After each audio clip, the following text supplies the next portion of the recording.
You are tuned in to the Full Court Press with your boy R. Dot. Happy Thursday, 2 p.m. We at a new time, but we still at the same place, SNGLV. Today's special guest, Anderson Hunt of the UNLV Rebels 1990 championship squad. Keith Frederick of CG Technology Sportsbooks in the M Casino and also Silverton Casino will also join R. Dot on the Full Court Press today. So we will start the show off with Anderson Hunt speaking about Isaiah Thomas and the Cleveland Cavaliers in progress. To catch the full show, always log in to sportsandgiggles.com on Monday mornings at 11 a.m. Pacific time and on Thursdays at 2 p.m. Pacific time. Thank you and enjoy your listen. It's real big, and then he don't have his legs. To me, yeah. He seem a step slow, but like I say, just I'll give him a couple more months before he gets his legs. Mm-hmm. He went down to L.A. So what you think? Oh, that's a good place for him. He's from Washington, so he's from the West Coast. So, West Coast guys tend to play better on the West Coast. East Coast guys tend to play better on the East Coast. So this is what the Cavaliers got, my man. Mm-hmm. The Cavaliers acquire Rodney Hood, George Hill, Larry Nance Jr., and Jordan Clarkson. And they got rid of a lot of older players as far as Dwayne Wade, Iman Shumpert, and they got rid of Isaiah Thomas. Short tenure there, but like what you said, he hadn't had a training camp or nothing. Exactly. So yeah, man, the Lakers, they looking to the future. Because me personally, Ball, he has a high IQ, so I think they'll be able to play together. So you a Lonzo Ball fan? Oh yeah, I love the guy. Okay. So you just saying? So what you saying? Give him some more time, or? Man, once a change of scenery helps a lot of people, and like I say, Isaiah from the West Coast, and who doesn't want to play in LA? Right. Especially for the Lakers and Magic. Yeah, I just thinking about it, I mean, you leaving Cleveland to go to L.A. Thank you. It's a lot more money opportunities for you in L.A. than it probably is playing under LeBron in Cleveland. Oh yeah, the market is much bigger. Just like, but at Boston, L.A. market is bigger than Boston to me. It's a lot of more opportunities. You can do movies, all type of commercials. The weather. Now we got to talk about your Detroit Pistons because I know they've been willing and dealing, and one of their biggest signing has been Blake Griffin, and I know they just picked up a lower level guard in Jameer Nelson. But let's talk about Blake Griffin and how him and Andre Drummond, they've been gelling pretty good. Rebounds look solid. I mean, Drummond had 27 rebounds last night. Oh yeah, our front court is solid. We need some guards in the back court, and we need a go-to guy on the wing that's gonna get us some buckets when we need it. So you feel the upside is good with Blake in the Eastern Conference? Oh yeah, I feel the upside is good. It can't go nowhere but up. It was in ninth place in the East, so it can only go but up. True. Now I was watching the Rebels game last night, and they beat a pretty good Nevada squad, number 23. But that was a big win for them. That was a huge win for them. State bragging rights. Get on the national scene, back on the national scene. And like you say, Musselman runs a good program up there, and, they ranked in the country. So that's a good, stepping stone for the tournament. But they got to win a conference championship, at least go to the championship to even get considered a spot in the tournament. I agree. I think the Mountain West, since the non-conference schedule of the whole group wasn't that good, I think they only get 1 or 2 teams in this tournament. Exactly. So, and that goes back to when we was playing. Our conference wasn't that tough, but it was like everybody came to play against us, and then on top of that, playing in the league, everybody competed against us. Right.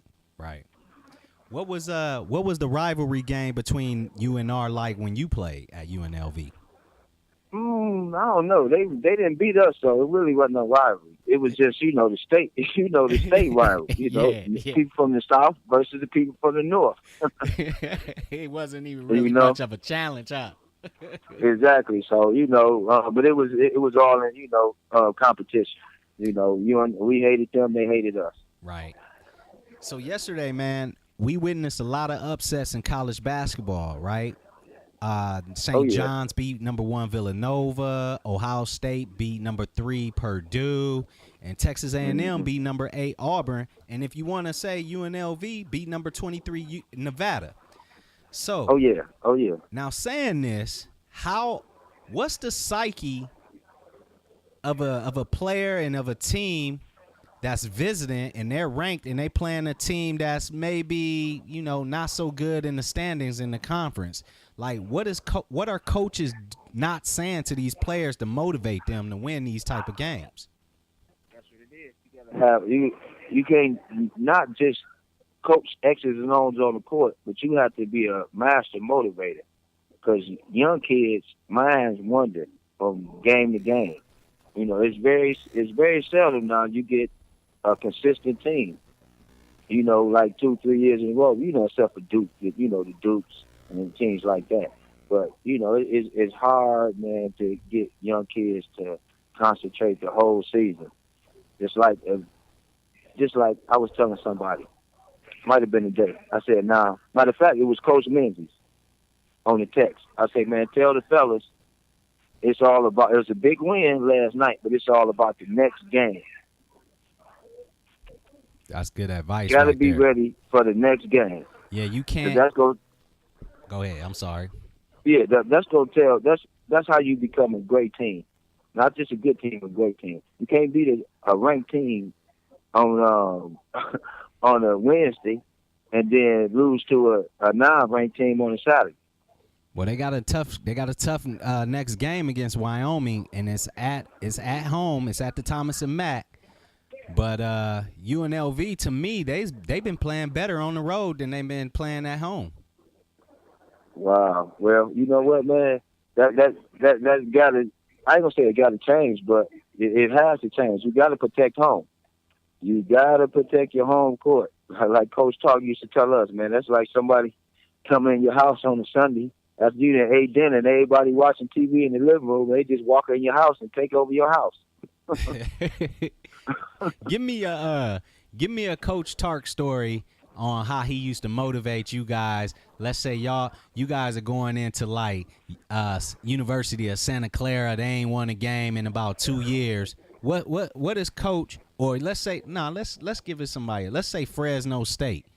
They underneath you guys. What is Coach Tark gonna say to y'all? That's a good analogy, because Coach used to, before we played Fresno State, he should be like, man, these guys think they're better than you. And then everybody look at each other like, man, Coach, they can't think that. But after a couple, statements or something, whether they was true or false, we'll be ready to go out there and tear somebody's head off. Right. So it didn't make a difference if you was ranked in the country or you was the last place team in our conference. We was ready to play every night. Because so now you didn't seen all the college teams. Who you think got the best chance? Give me your top 3. Got the best chance to win the title this year. Man, it's a good one, man. It's a good one. I like Virginia. Can't count Coach K out. Love Villanova. They just lost that tough one. It depends on how they bounce back. But I like Villanova, Virginia, and being from Detroit, I like State. You like Michigan State this year? Yeah, they got a lot of stuff going on, but they got a good chance of going deep in the tournament. I ain't gonna say they're gonna win it, but they got a good chance of going deep in the tournament. Mm-hmm. And we're gonna switch back to Wifey trying to call in. Oh yeah, we're gonna get you off real quick. I just wanted to chop it up with you and get your analysis because all these trades. I wanted to ask you one more thing. No doubt. Before I get you out of here. Okay. Now, if you LeBron James and you the king of Cleveland, basically, do you leave in the offseason or do you stay? What's your mentality like? Man, me personally, this was best for him and his family because I don't think they're gonna win the championship this year. Me personally, so I don't know what be going on in them superstars' head, but me personally, I think he's trying to, set pieces for down the road. Yeah. So you think he out of there? Where's his destination? You think what makes sense? I don't know, Houston or LA.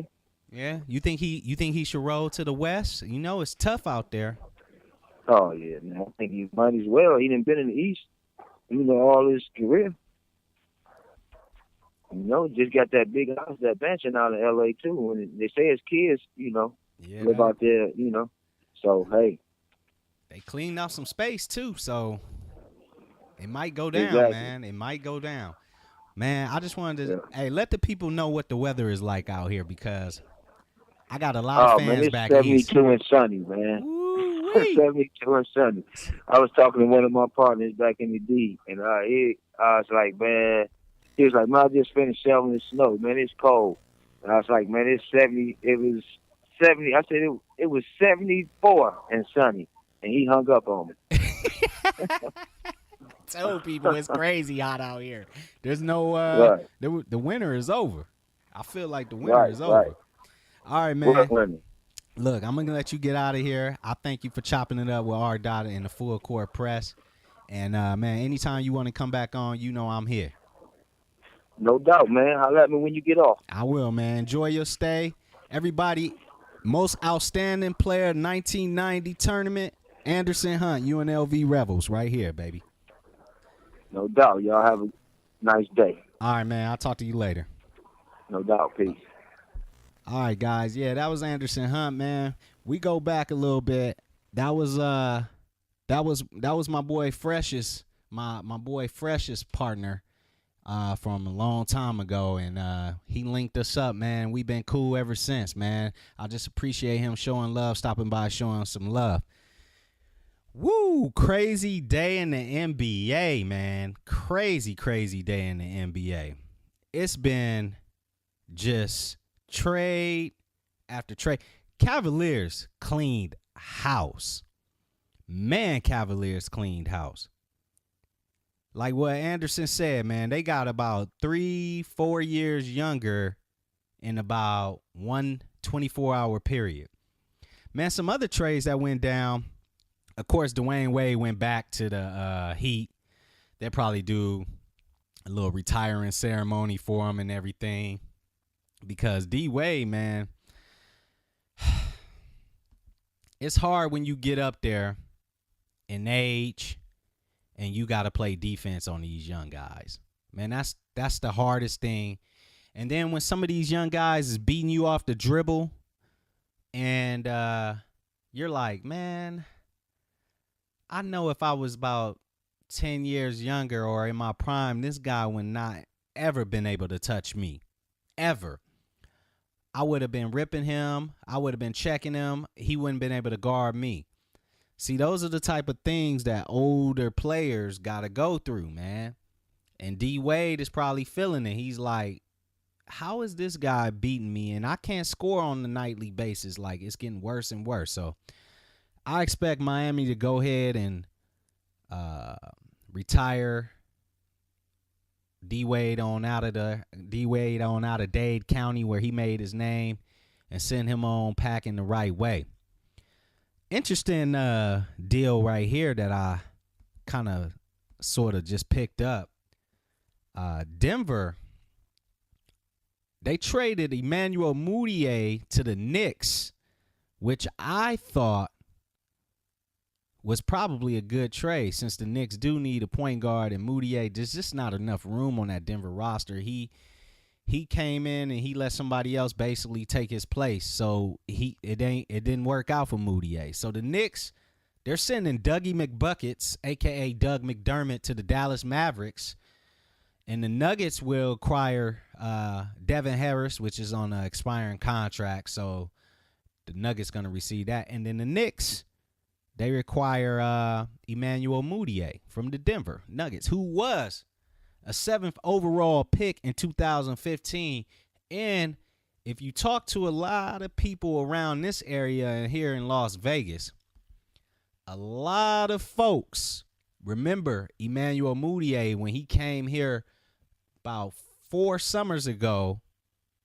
I think it was about 4 summers ago. 3 summers ago. Nah, it was about 4 summers ago because we in 2018. And he tore up the AAU circuit. And I mean tearing it up. Nobody, and I mean nobody could guard this kid. This kid was on fire. That right there, you got to remember, this guy didn't go to college. He opted to play overseas and get that bread. Then he came back, played in AAU circuits all summer and tournaments here in the States all summer and winded up being the 7th overall pick. So guys like that are guys like who LaMelo Ball looks up to because the path is right. You know what I'm saying? The path is right. If you go overseas and get the bread and say screw college, of course you got to do more work. But a guy like LaMelo Ball, he might not have to do as much work as a guy like Emmanuel Mudiay because we've been knowing LaMelo Ball the whole world, not just California or LA or high school people people who follow high school sports in LA. Not just that. Not just those people.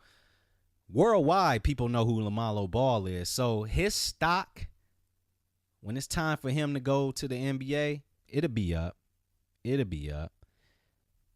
Man, I just want to know what's going on with the Cleveland Cavaliers and why they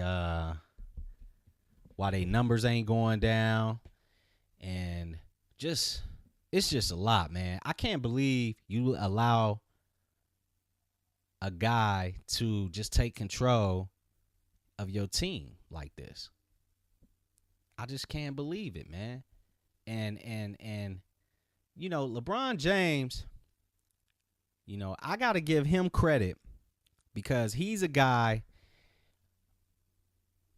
off the field contractually wise. If we just saying in that sense, he's a guy that is the staple for creating player-friendly contracts. You heard what he said. I'm not waiving my no clause waiver inside my contract. I'm not waiving that ever. He's not waiving that ever.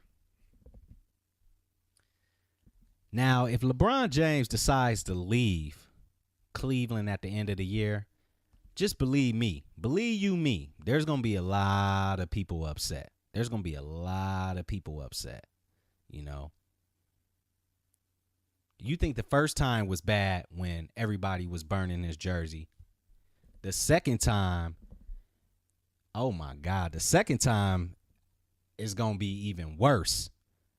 I done heard people talk about burning his jersey already if he leaves. So I know for a fact it's going to be way worse, you know. I'm going to take a caller here because he's let's say he has his idea and his thoughts about LeBron James, and he also has a lot of things to say about LeBron James' career. Now, he's a Laker fan and he's a Kobe supporter. So I'm going to bring him in. He's my guy. We call him Hater Harry. Hater Harry, what's up, man? How you doing? Hello, Hater Harry, you there? I guess Hater Harry ain't there. We gonna try to call Hater Harry again here.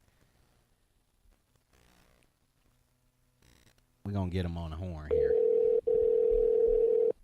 Y'all bear with me.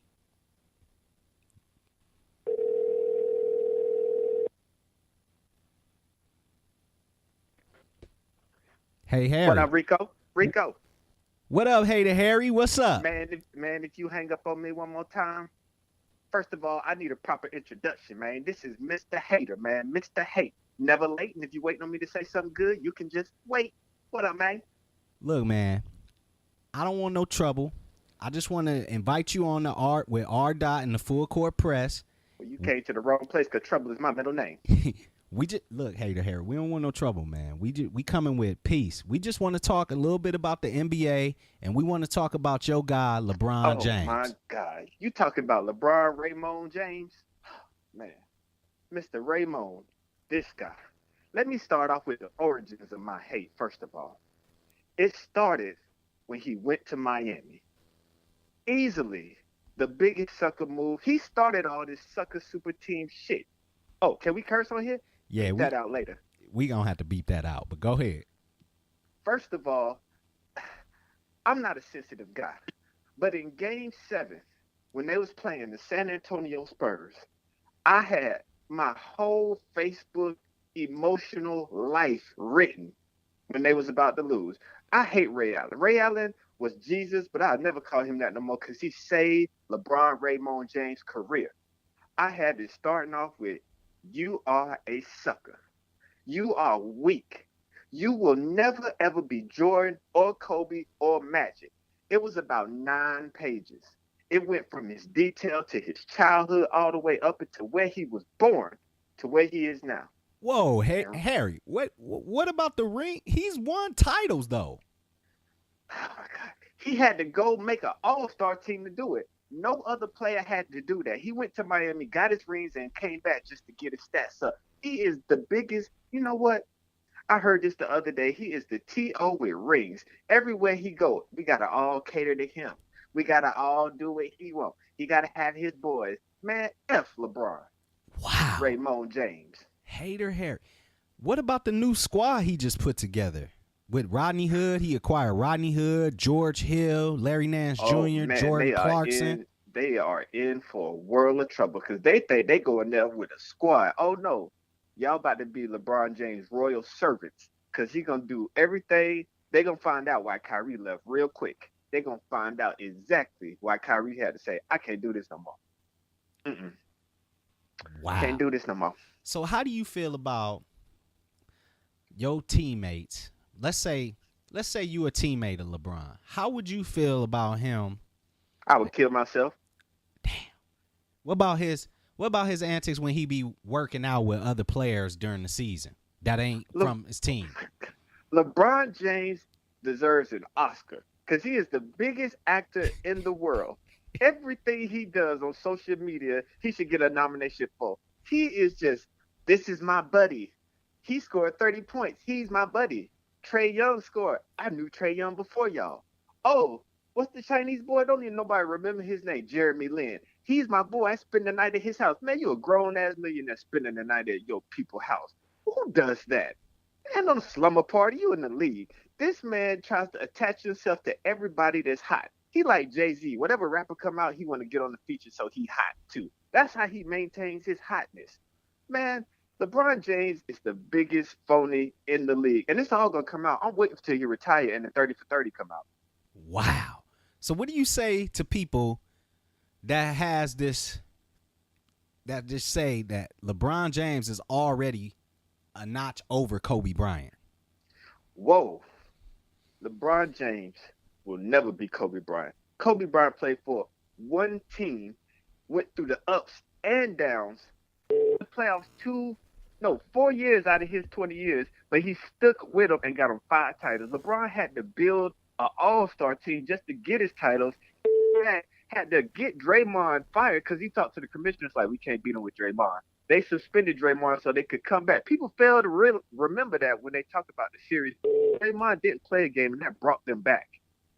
Man, our lines is blowing up right now because you are killing it right now, Hater Harry. You got to slow down. Man, LeBron James, oh my God, he better not come to LA. Oh, he better not come to LA. I will not cheer for LA if LeBron James comes to LA. LeBron Raymond James. Man, that is the biggest irony I've ever heard in my life. He better LeBron go to the James going to the LA Lakers and forcing LA Laker fans to cheer for him. Can't do it. I almost had a heart attack when they said he was going to, that he was considering, well, it was fake news, but he was considering going to the Golden State Warriors. I almost had a heart attack. That's LeBron James people. His people put that out just to see what the climate was. Then he put posters of New York just to see what the climate is. That's his old manipulation just to get people to see. I wonder what they think about this. Oh, they don't like that. Okay, we're not going to talk about that. Oh, what about them? Oh, Kyrie left me. Hey, I want to play with Kyrie. I don't know why he left. You know exactly why he left. So you think LeBron's crew leaked the news about Kyrie?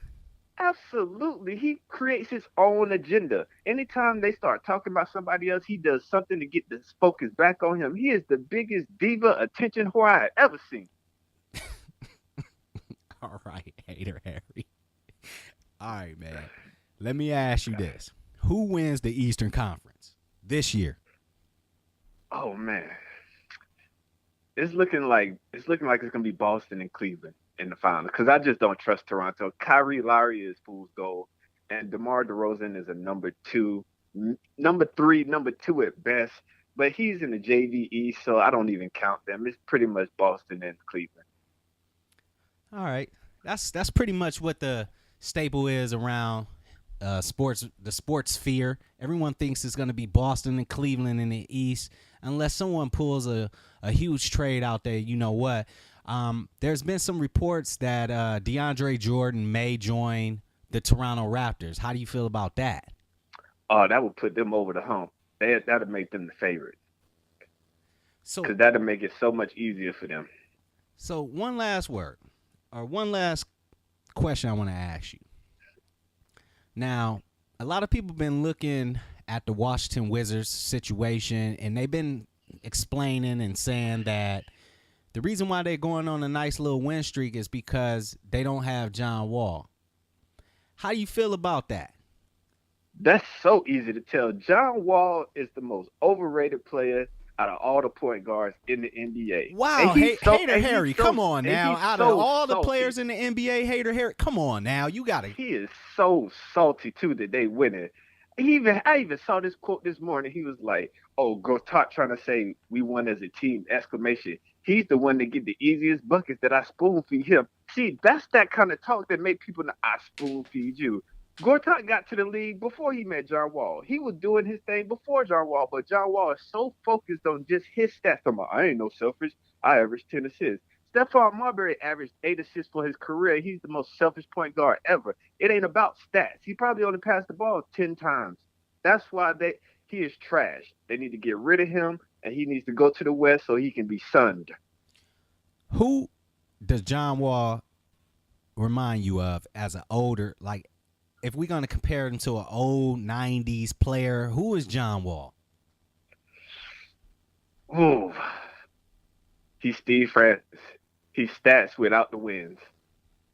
You heard it here first on Sports and Giggles Network and the Full Court Press with your boy R. I'm here with Hater Harry, and he just said John Wall reminds him of a Steve Francis. I like it.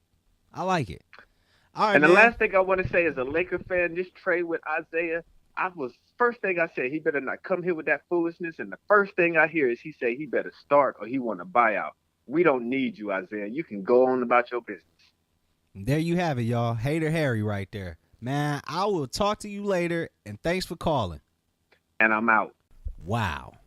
It's always a pleasure talking to Hater Harry. It's always a pleasure.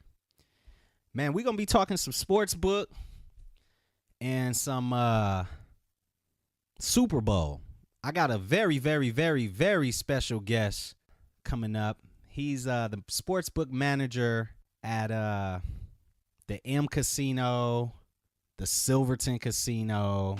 He pretty much anything you need as far as sports gambling at those two establishments, he's the guy that you need to see. His name is Keith.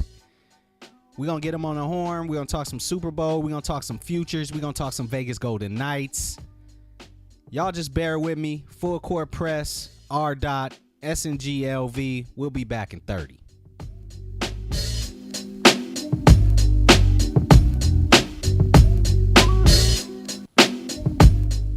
And welcome back. You hanging out with R. and the Full Court Press on this beautiful Thursday afternoon here in Las Vegas. Make sure you follow us on our social media, Sports and Giggles, Instagram, Facebook, and Twitter. And make sure you hit up the site, man. We be having all that good content. And also check out the Full Court Press every Monday, 11 a.m., every Thursday, 2 p.m. I'm going to bring on my third special guest. He is the sportsbook manager at the CG Technology in the M Casino and the Silverton Casino here in Las Vegas. His name is Keith. Hey, Keith, how you doing, boss? Welcome to the show. How are you doing, sir? Good to talk to you. Man, welcome to the show. Everything's good. Glad to be here. It's a beautiful day in Las Vegas. How was the Super Bowl? How did that turn out for you? Well, both of our locations were super, super busy all weekend, which we, of course, love to see. And we, as along with the rest of Nevada, did record numbers as far as handle goes. So in that respect, it was very, very good. Our company, unfortunately, was not one of those that ended up on the right side of the ledger. Overall, for the Super Bowl, we took a little bit of a loss. Nothing that's going to make us turn the lights off or anything, but CG Technology did have a loss on this year's Super Bowl. Yeah, I was reading the numbers, and I think CG Technology wasn't the only casino around town that took a L this year.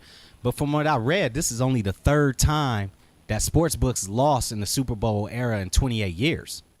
That's correct. That's how for as long as it's been tracked for specifically Super Bowl action, it is only overall the state won. So it doesn't really count as the third losing Super Bowl. Overall, the state won about 1.7 million overall, which is not certainly a great number considering all the handle that we do. But overall, the state did come out a winner. So it doesn't quite fit in that category. But for us, it's the first losing Super Bowl we've had since I've been involved with CT Technology. Now, is the Super Bowl the most wagered event, a sporting event, or is it something else? No, well, absolutely. For one single event, the Super Bowl is, without question, the most single wagered. March Madness takes more action because it's over 4 days, and there's a lot of different options to bet on. Super Bowl is catching up somewhat because of all the different props and everything that we have. But for overall, March Madness does more. But for a one-day event, absolutely, it's a Super Bowl, not even close. Yeah, I've been here since 2005. I've been betting on Super Bowl probably since 2006. This prop sheet is getting longer and longer and longer every year. Yeah, they really are. We had 10 pages this year, and we were pretty happy with the 10 pages double-sided. That gave you 20 pages to work with, and ours wasn't even close to the biggest. There was a couple places out there with 30-page sheets and what have you, and it's really become a lot of fun. I got the opportunity to help work on some of the props this year and try to make up new and kind of interesting stuff, and that's always things that we're all reaching to do by finding something unique to bet while still offering proper odds on it. And it's definitely a challenge. It's definitely fun, and the patrons seem to love it. Customers give them a chance to bet on something new and a new way to watch the game. And we have people come in with the whole prop sheet, come up and bet 50, 60, 70 of them, just so they have stuff to watch for the entire 4 hours of the game. And really has me into a lot of fun. And I don't see the package shrinking, Rico. I'll tell you that. It's only going to keep getting bigger. So tell me this. Tell me some of the props that hit that were some good ones. We all know the nice ones, but tell me some of the good ones that hit. We all know about Nick Foles winning the MVP and things like that. Sure. I mean, the one that got there's several, but the one that got very popularly played, at least with us, was Eagles minus 7.5 on an alternate point spread. So it gave the opportunity to risk a little to win a lot if you were confident that the Eagles were going to put a pasting on the Patriots. And that ended up paying off at a really, really good price. And we had several folks bet it. And that just goes back to what I said earlier. It makes every single play important. The game was already well over the total. The point spread was not in doubt late in the game. None of that was going to matter. But when Philly got that last field goal, that gave them an 8-point lead. And for all those people that were holding minus 7.5 tickets, that became a real big deal. The other one, the others that get played all the time, it's a complete battle between the public and the sharps, is the overtime and safety. The true odds on that are that there absolutely won't be overtime, there absolutely won't be a safety. And when we make the props, we have to deliver them at pretty close to true odds. But because everybody in the public loves betting the yes overtime and yes safety, we have to adjust that. And the sharps will take advantage of what is truly a bad number, because it should be higher. But it's something that we balance out because everybody that comes in the window is betting the yes. Yeah, absolutely. When I opened up the app Super Bowl Sunday, I was curious. I didn't bet the Super Bowl because it was too close for me. So I opened up the app and I saw a prop that said Brady and Nick Foles will each have over 300 passing yards. And I said, yeah, right. That's never going to hit. And these guys come out slinging the rock. I mean, just to let you know, and hopefully all your listeners won't disconnect when I tell you this. I had the under in the game, and I have the distinct privilege of having the under in the game where the most yards in the history of the NFL happened. So you can tell I had that one a little bit wrong. But yeah, that will there be 300 yards prop? We had most people that bet that actually bet no. So that turned out to be a pretty good prop for us. But you got to offer a lot of opportunities. You know what I mean? It's something that it's something that you got to be willing to go out there with some of that stuff to get people to play it. Now, did you guys have any problems with attendance and people watching the game? Because I was reading some of the reports as this was one of the lowest rated Super Bowls in about 8 years. Yeah, that is not something that has affected Vegas. We've been mobbed for every NFL weekend right along. I think week 12, 13, we were just reasonably busy, not crazy busy, and there was just garbage games that week, and nobody could get any traction. There was, and it was busy, but it wasn't anything. But we were at full staff at both Silverton and M all weekend long, and we were wrapped around to the various eating establishments closest to our book. So there's still plenty of business, absolutely. Now, what a lot of people don't know is that a lot of people who don't live in town, because I have a lot of listeners that don't live in Las Vegas, so they don't know that you can bet on the app on your phone now. You don't have to actually physically go down to the casinos and make bets now. You can do it from the comfort of your own home. Now, one thing that I've been reading is the app developers are sort of having a hard time hitting the millennials. So who do you think bets more? Is it the millennials? Is it the older people? Is it the middle-aged people? Who's giving you the business? Yeah. Are you asking in terms of bets or in terms of money? Because in the millennial tend to make a lot more bets, but for less money, because there's not quite as much disposable income yet. Obviously, we all hope to have that at some point. The more established, longer-term players maybe don't make as many wagers, but the money tends to be a little bit bigger. The struggle that we and every other company with an app has is trying to find the happy medium between making them workable in what the younger generation is used to, while at the same time allowing somebody that is not super technologically savvy and doesn't have a lot of practice to still be able to do it. And because this is new for a lot of people, so it's a balance that every developer tries, and I'm no developer, so I don't want to get any deeper than that because I don't know how all that works. I'm happy when I turn my cell phone on in the morning and good things happen. But absolutely. But I know that's a big challenge that we have talked about, trying to make it intuitive when they're looking at the app. But yeah, for your listeners out of town, you absolutely can bet anywhere in the state of Nevada, and with one of our apps, and it's a great thing. The sports gambling is going to basically be legal for all residents across the United States coming up shortly. Let's hope so. Well, the hearings is, they say they're looking on the upside, but if that happens, how does that affect gambling in Las Vegas? Well, so much of that will depend on how they do it. Right now, as I'm sure you've read and your listeners have read, the leagues are asking for what they are calling an integrity fee, which is a 1% fee on all bets that are wagered, okay? And that doesn't sound like a lot, but it really is a huge, huge game changer as far as the way that we do business. And we, I mean Vegas. I don't necessarily mean CT Tech. The way Vegas sportsbooks work, our goal is to hold between 4 and 6%. Okay, the whole concept is to take as many bets as possible and hold between 4 and 6%. If the league is automatically taking 1% of that, that definitely changes what we're going to have to do.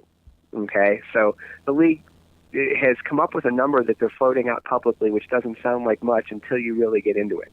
I think all of us in Vegas understand that the leagues are going to be getting something out of this. 1% is a number that would change things greatly. It's going to change all the parlay payouts. It's going to change a lot of the ways we have to do money lines. It's going to change a ton of stuff if that's the way it works. So we are hopeful that there is a meeting of the minds and we can find a way to make everything kind of even so we can operate the way we always have. But I don't think that it's going to change Vegas a great deal. People come to Vegas not just to sports bet. They come to Vegas for everything that we have, and sports betting is an added bonus. But I don't think that you're going to have a massive downgrade in the amount of handle that we do. It'll be some, but I don't think it'll be major. And the other things you have to keep in mind, the company I work for and others will probably be involved with some of these states, running their lotteries or running their sports books and what have you. So I think there's going to be good things coming forward for Vegas-based sports books companies. Awesome. Now let's talk about these Vegas Golden Knights, because they're kind of putting a little hamper on the Vegas wagering here for the books. They kind of putting you guys in a tight situation with their odds being as high as they were in the beginning of the year, and now we're basically closed. I mean, we don't want any more Vegas Knights action. And I'm not speaking out of turn there. We opened them at 100-1. They got as low as 60-1. And they're now 4-1 to win the Stanley Cup. They're going to win the Stanley Cup, Keith. It's ludicrous. I hope they do. I can't wait for the lines of people at the to pay them. I mean, I'm a huge Knights fan. My wife's from Buffalo. I'm from Cleveland, so cold winter, we like that stuff. And I used to go to Buffalo Sabres games all the time. I love the Knights. I don't claim to know everything about every player, as I'm learning more and more about them. But I love watching them. They're a fun team to watch, and it's great that they're doing it. But we are pretty much closed. If you really want to come into a CG Tech book and bet the Knights at 4-1 to win the Cup, you're welcome to, but it's not something that is a great number right now, and you could get it at a better number a month ago. And most books are in the same spot. Where Vegas as a whole is in a huge liability for the Knights if they win it.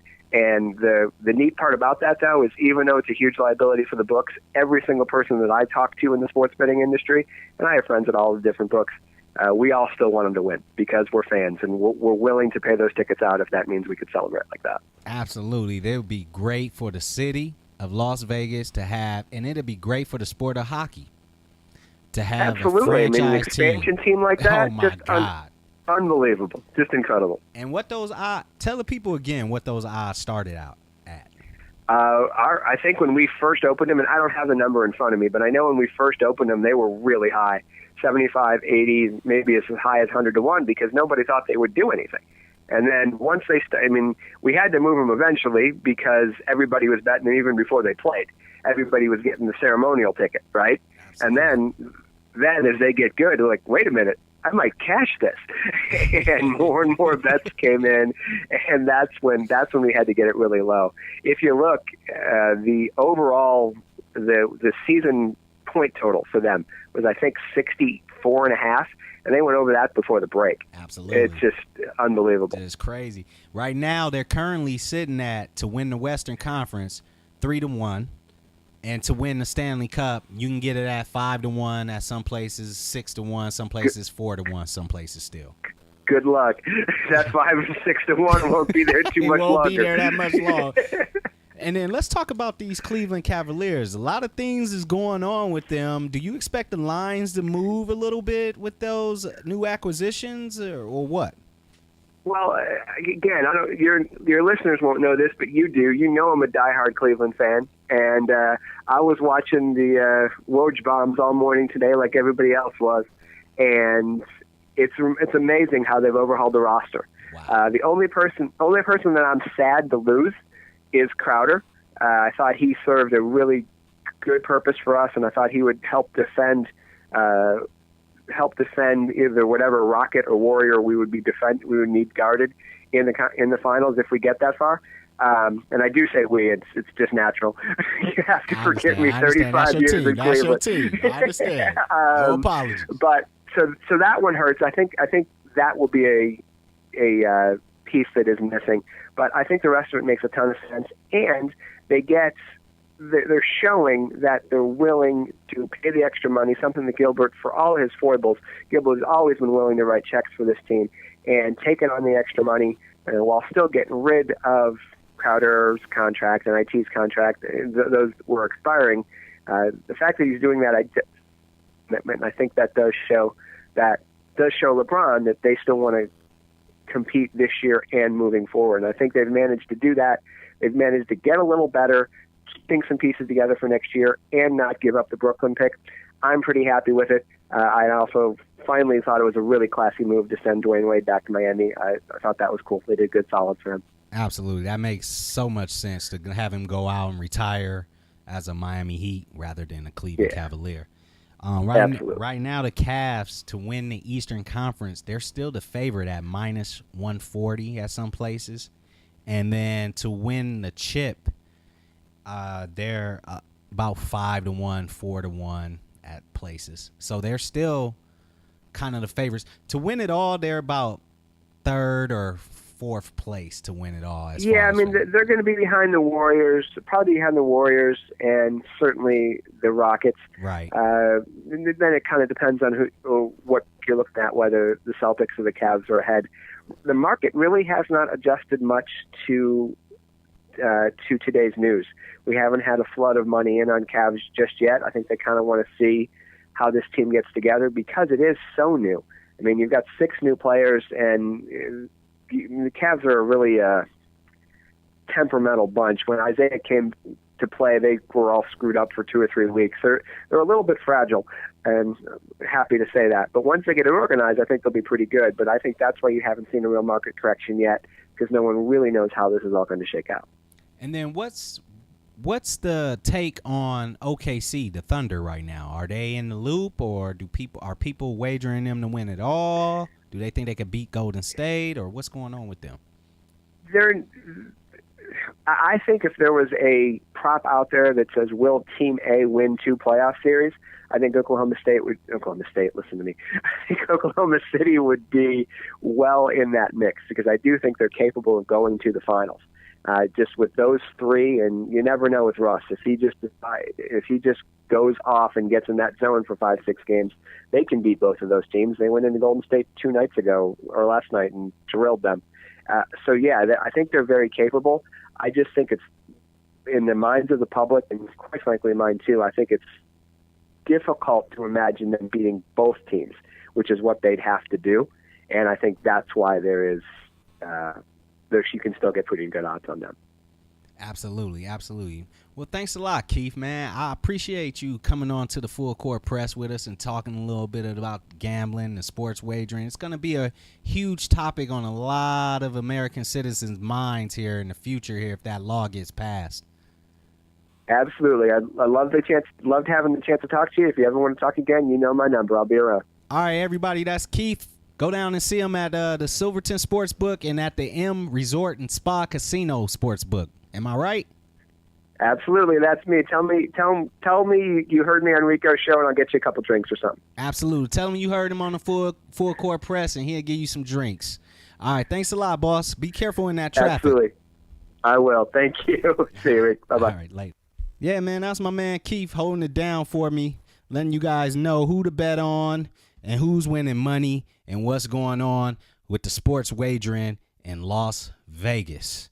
We just about through. Had a lot of people on the show today, a lot of guests, a lot of special Hater Harry. Woo, he takes a lot out of me. I'll tell you, Hater Harry.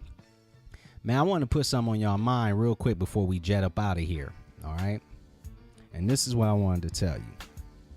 I read some reports about Gronkowski possibly retiring. All those coaches leaving, Josh McDaniels leaving, then coming back. That seems like one of those stories where Robert Kraft was like, or somebody in the organization was like, you know what, Josh? Don't leave, because this spot right here, this head coaching position right here in New England might be vacant soon. If Gronk retires, all those assistant coaches leaving, I can't see Bill Belichick stand for another season. That's right. Bill Belichick might be gone, ladies and gentlemen. And, you know, ESPN reported this a while back when he traded Jimmy G. Then we started at SNGLV. We started connecting the dots. Because we were like, why would they trade Jimmy G and get less for him when they could have traded him to Cleveland and got a lot? And then we see all these coaches leaving. And then we hear that Gronk may retire. You know, this might be the beginning of the end, you know. And it's never pretty when you have a legendary group like this break up. Just think about the 1998 Chicago Bulls when they broke up. Think about how messy it was. You know, Reinsdorf and them didn't want to pay Phil. They gave Mike the $30 million, but it still wasn't what he was due. Scotty was having problems with the contract, so they traded him out. You know, it was ugly when the Bulls regime broke. Could be ugly in New England. So, you know, if you guys keep paying attention, telling you things are going to unfold there, and that legacy might be over. I want to thank you guys for hanging out with R. Dot and the Full Court Press on this beautiful Thursday in Las Vegas, a special day for the Full Court Press. Hang out with us every Monday. We'll be back. We'll be talking some more sports. We'll be looking forward to it because it's going to be some big games this weekend. Other than that, you guys be blessed and be safe over the weekend. Talk to you guys later. We out.